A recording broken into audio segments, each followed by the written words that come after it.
So dismal times for the railway. And frankly, I don't think I've ever seen a start to the new year on top of the misery that we had at Christmas and New Year in terms of rail disruption. But there's plenty more, I'm afraid, to come. Now, even though the extreme weather has abated, many journeys on Saturday are disrupted due to the storm damage to railways, and also you've got to add to that planned network rail engineering work. Flight disarray also continues to affect travellers. Well, who better to tell us about what's going on in the roads, the rail and the air than Simon Calder, travel correspondent of The Independent. He's been surveying the damage to travellers' plans. Simon, good afternoon. Yeah, good afternoon, Alexis, and please spare a thought for anybody who is listening to your excellent programme on board the 847 from Newcastle to Edinburgh. They are currently, I understand, outside Berwick. Their train is expected to be 5 hours late arriving in Edinburgh. I mean, it's actually one of the few trains which shortly will, we hope, be running in Scotland. Very, very little running there. Glasgow, for instance, you can travel to anywhere you want to as long as it's to East Kilbride on a rail replacement bus.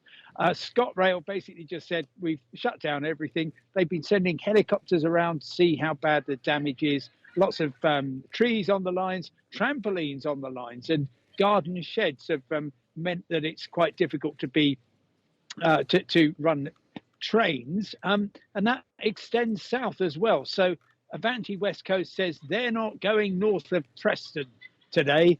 There be dragons, although there is rumours that there are some trains running in and out of Carlisle station. Northern, the other operator in the north of England, says really don't travel today if you don't have to. And wherever you're going by rail, there is a chance of disruption. And of course, more to come with flooding likely from, I believe, it's Storm Éowyn coming in over the next 48 hours. So dismal times for the railway. And frankly, I don't think I've ever seen a start to the new year on top of the misery that we had at Christmas and New Year in terms of rail disruption. But there's plenty more, I'm afraid, to come. Oh, gosh. Simon, what about air travel? How badly has that been affected? It was horrible yesterday. More than 1,000 flights cancelled in the UK and Ireland. Edinburgh, for instance, 101 flights cancelled there, and many of them also very heavily delayed. So the airlines such as Jet2 and EasyJet, with some holiday flights, they didn't cancel them. They just delayed them by 15 hours.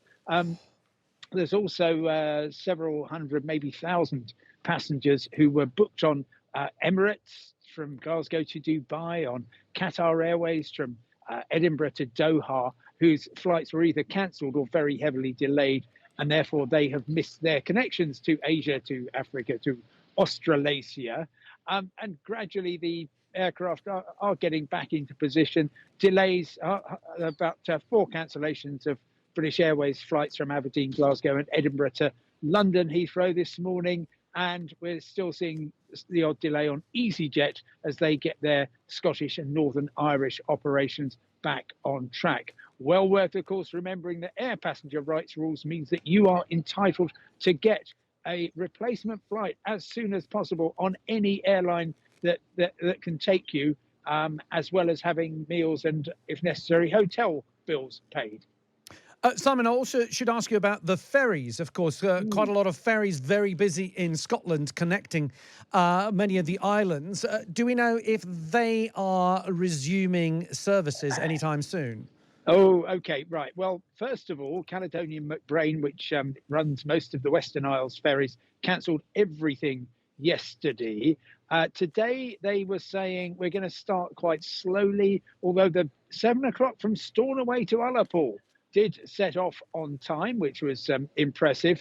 Now there's various delays, and there are warnings of more trouble over the next couple of days as winds and rain come in. But the main problem, I'm afraid, Glen Sannox, you might remember this, very controversial, very expensive Scottish ferry, now sailing between Troon and Brodick, but there are problems with loading and at Troon, and therefore the ferry is either cancelled or taking passengers only. They've just said, Caledonia McBrain, that lifeline goods will be carried in preference to kind of normal people. So things not looking great in Scotland, but on the Irish Sea, where almost everything was cancelled yesterday, ferries are basically running normally.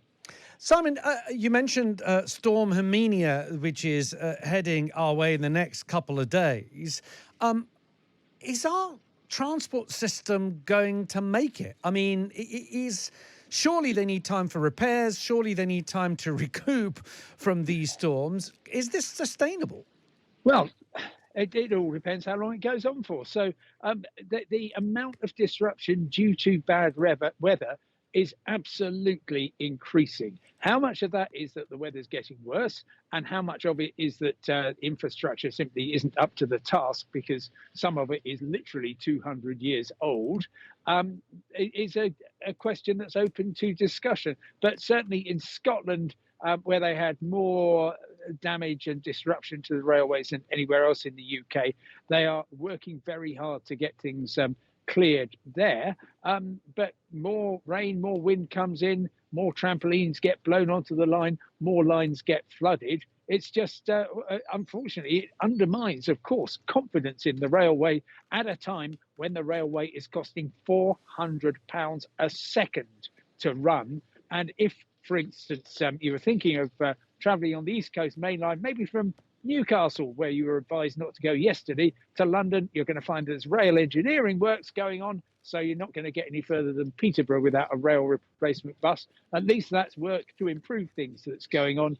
But then, of course, we've got strikes coming down the track on Avanti West Coast next Sunday. Unless something changes, we will see at least 3/4 of the trains there cancelled. So not great times for the railway, even though later this year we celebrate 200 years since we kind of invented passenger railways, although even that, rail historians differ about where and when the very first railway took place.